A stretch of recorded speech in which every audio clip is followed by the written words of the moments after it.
Bonjour, on est arrivé à l'activité 3 de chapitre 2, les besoins nutritifs des végétaux. Dans cette activité, on va parler de la photosynthèse, c'est-à-dire de la production de matière organique. Ouvrez vos livres aux pages 36-37 pour lire bien cette activité. Tout d'abord, faisons un petit rappel de l'activité 1. Dans l'activité 1, on a déterminé ou bien on a cité les besoins nutritifs des végétaux chlorophylliens. On a déjà dit que les végétaux chlorophylliens, pour bien se développer, ils ont besoin de l'eau, des sels minéraux, de dioxyde de carbone et de la lumière. Dans l'activité 2, on a déterminé où se fait l'absorption et comment s'effectue la circulation d'eau et des sels minéraux. On a déjà dit que par les poils absorbants, les plantes vertes absorbent l'eau et les sels minéraux. Ces deux ensembles forment la sève brute.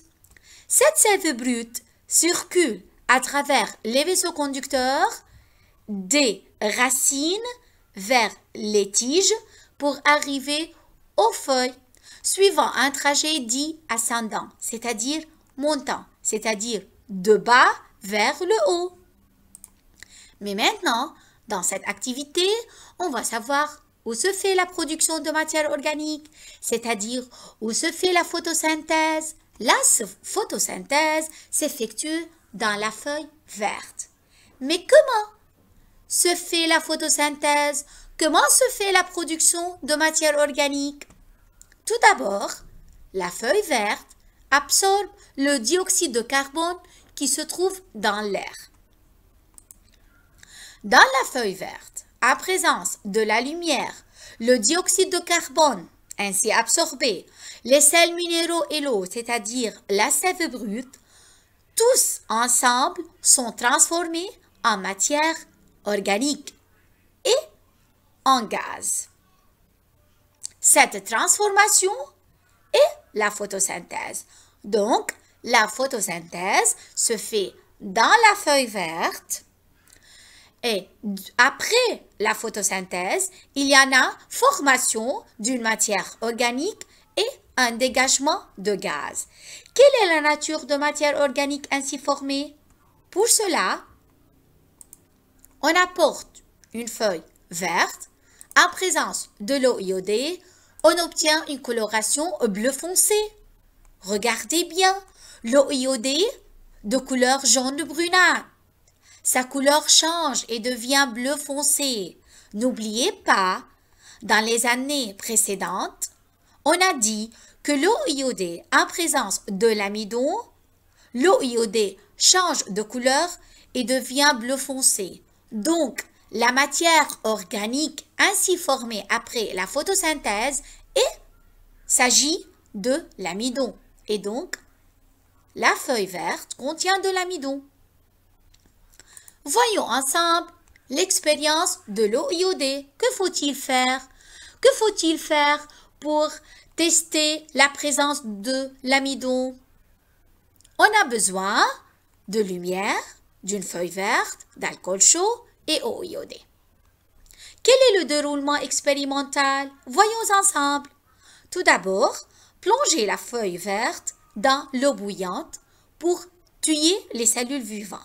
Puis, plongez cette feuille dans l'alcool bouillante pour faire dissoudre les pigments, c'est-à-dire la chlorophylle, c'est-à-dire la substance qui donne une coloration verte aux plantes. Puis, plongez cette feuille dans un entonnoir contenant de l'eau iodée. On remarque que la feuille devient de couleur bleue. Donc, la feuille verte contient de l'amidon. Donc, la feuille verte a fabriqué ou bien a synthétisé une nouvelle matière, c'est l'amidon. Dans le cas d'une feuille de panaché, la feuille de panaché possède une zone qui est riche en chlorophylle. Regardez bien, une zone centrale riche en chlorophylle, c'est-à-dire des couleurs vertes, et une l'extrémité dépourvue de chlorophylle, de couleur blanche. Il n'y a pas ici de chlorophylle. C'est pour cela que la feuille possède une coloration jaune ou bien blanche. Après traitement dans l'eau iodée et dans l'alcool, on obtient une coloration bleu foncé seulement aux zones centrales, mais à l'extrémité, la couleur de l'eau iodée persiste. Donc ici, il n'y en a pas d'amidon, mais aux zones centrales, puisqu'il y en a de chlorophylle, il y en a fabrication d'une nouvelle matière, la matière organique, l'amidon. Pour savoir si la plante a fait de la photosynthèse, il faut savoir si elle a fabriqué l'amidon. Pour cela, il faut réaliser le test à l'eau iodée. Si on obtient une coloration bleu foncé, donc le test à l'eau iodée est positif. Donc, la feuille a fabriqué de l'amidon. Donc, cette feuille a subi la photosynthèse. Si on obtient une coloration brun jaunâtre, donc le test à l'eau iodée est négatif, donc cette feuille ne contient pas d'amidon, donc cette feuille n'a pas subi la photosynthèse. Et maintenant, quelle est la nature de gaz dégagé? Pour caractériser le gaz dégagé, on réalise l'expérience suivante. Regardez bien, dans cette expérience, on peut remarquer qu'il y en a des bulles de gaz qui se forment et regardez bien dans le tube à essai, il y en a ici beaucoup de gaz. Quelle est la nature de ce gaz ainsi formé? Pour cela, que faut-il faire? On fait le test d'un gaz.